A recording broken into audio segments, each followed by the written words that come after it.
membawa Kristus kepada bangsa-bangsa dan bangsa-bangsa kepada gereja Tuhan. 20 Mei 2025. Mendengar Tuhan. Kisah Para Rasul bab 16 ayat 9 dan 10. Pada malam itu Paulus mendapat suatu penglihatan. Seorang Makedonia berdiri di hadapannya sambil memohon, "Marilah ke Makedonia menolong kami." Setelah Paulus melihat penglihatan itu, kami pun hendak segera bertolak ke Makedonia, kerana pada hemat kami Allah memerintahkan kami menyampaikan Injil kepada orang di situ. Petikan ini sentiasa menarik perhatian saya kerana sebelum itu, kita melihat Paulus dan rakan-rakan pengembaranya ingin berkhutbah di Asia dan kemudiannya di Bitinia tetapi telah dilarang oleh Roh Yesus. Kita tidak diberitahu mengapa Roh Kudus tidak mahu mereka pergi ke sana.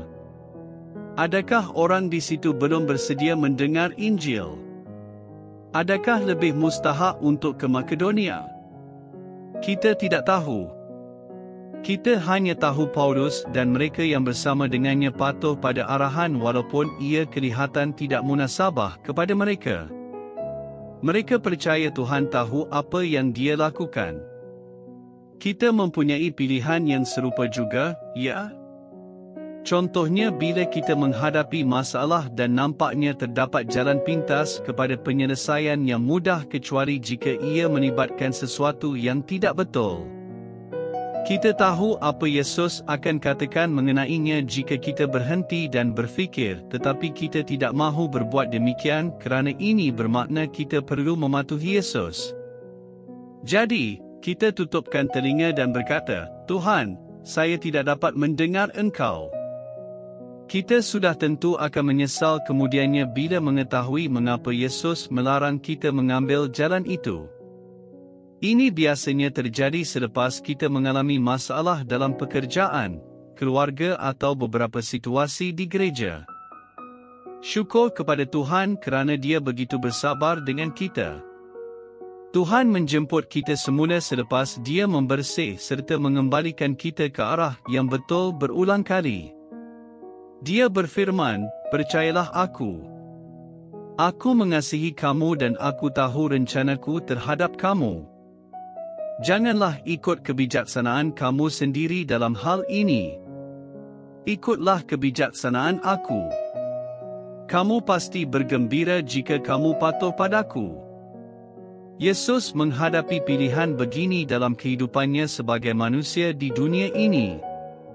Berkali-kali, dia tergoda untuk mengikut kebijaksanaan manusia dalam mengambil jalan pintas mencapai matlamatnya, iaitu dalam mengelakkan penyalibannya. Iblis selalu berbisik, "Jika engkau melakukan mukjizat yang mencukupi, mereka akan mengikut engkau ke mana-mana sahaja. Atau, berikan mereka makanan dan mereka pasti sentiasa bersama denganmu. Ubahlah batu ini menjadi roti. Biarlah orang ramai menjadikan engkau raja. Turun dari salib sekarang juga dan engkau akan memperolehi segala yang engkau kehendaki tanpa kematian." Kesemua ini tidak benar dan memang tidak benar. Jalan keselamatan Yesus untuk kita ialah terus ke Kalvari, lepas itu ke kubur yang dipinjamkan.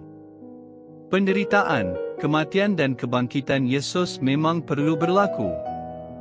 Kita diampuni dan dibebaskan daripada dosa dan kematian kerana Yesus mati untuk kita. Oleh kerana Yesus bangkit dari kematian, kita yang percaya kepadanya juga akan hidup selama-lamanya. Yesus mempercayai Bapanya dan Dia dimuliakan oleh Bapanya. Demikian juga kita. Kita mempunyai semua yang diperlukan apabila kita mempercayai Tuhan dan bergembira dalam hikmat-Nya, iaitu keselamatan kita. Kita berdoa, "Tuhan, apabila saya tergoda untuk melakukan apa yang kelihatan terbaik di mata saya sendiri, bantulah saya untuk mengikut Engkau." Amin.